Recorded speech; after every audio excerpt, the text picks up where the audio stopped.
So this is 69 question number KBS PGT Physics 2017. Question है, a child stand at the center of turntable with his two arm stress.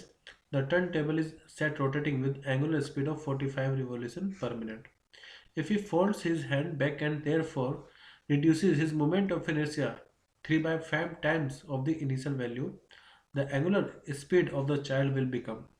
तो एक बच्चा है जो कि एक राउंड टेबल पर खड़ा हुआ है और उसने अपने हाथ को फैलाया हुआ है, और ये जो टेबल है इसकी ओमेगा आपको गिवन है 45 रिवॉल्यूशन पर मिनट, ओमेगा 1 हम कह सकते हैं। अब हो क्या रहा है कि जब ये अपने हाथों को अभी तो फैलाया हुआ है, सेकंड केस में अपने हाथों को पास पास ले आता है, ठीक है।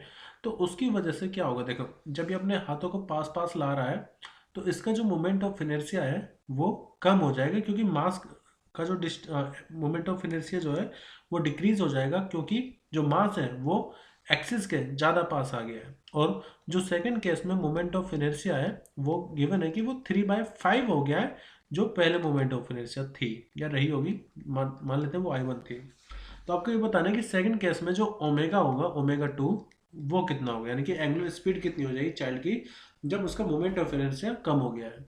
तो देखो ये जो क्वेश्चन है, इस क्वेश्चन में हमने बाहर से कोई भी एक्सटर्नल टॉर्क नहीं लगाई है। इस पूरे केस में हम बाहर से कोई एक्सटर्नल टॉर्क नहीं लगा रहे हैं, और आपको पता होगा टॉर्क इक्वल टू होता है dl/dt। अब जब टॉर्क जीरो है तो इसका कंक्लूजन ये है कि जो उसका एंगुलर मोमेंटम है इस सिस्टम का वो रहेगा कांस्टेंट, और एंगुलर मोमेंटम का फॉर्मूला होता है आई इंटू में ओमेगा, यानी कि मोमेंट ऑफ इनर्शिया इंटू में एंगुलर स्पीड।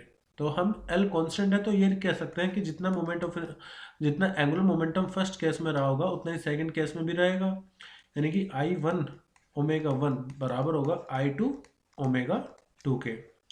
अब I1 को I1 रहने दीजिए, ओमेगा 1 कितना है 45, I2 हमें दिया है कि 3/5 है I1 के, और ओमेगा 2 हमें निकालना है, तो I1 से I1 कैंसिल, तो ये हो जाएगा 45 इंटू में 5/3।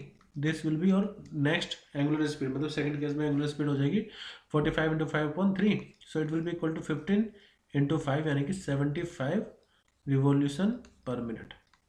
तो इसमें आपको कुछ चेंज करने की जरूरत भी नहीं थी, तो करेक्ट आंसर होगा ऑप्शन डी। मतलब बेसिक कंसेप्ट ये है कि जब भी एक्सटर्नल टॉर्क जीरो होगी तो एंगुलर मोमेंटम कांस्टेंट होगा, उस केस में आप I1 ओमेगा 1 बराबर I2 ओमेगा 2 अप्लाई कर सकते हैं। ऐसा प्लेनेट के केस में भी हम करते हैं,